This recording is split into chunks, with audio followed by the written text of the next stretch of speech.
We got a Stihl MS260 chainsaw. It's in real good shape.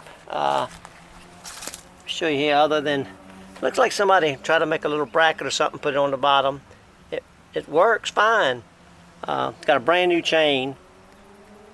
The rest of the saw is real decent. I'm gonna start it up. Just bear with me here a minute.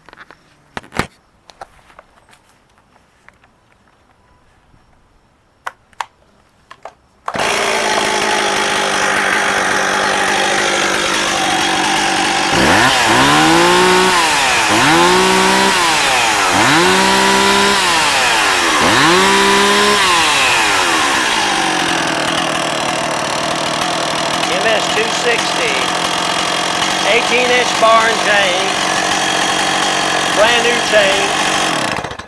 It belonged to a fire department, engine 5, and they got a brand new, I forgot what they said they got, but they had to sell this before they could take possession of the new one. This is what we got, MS260 Stihl.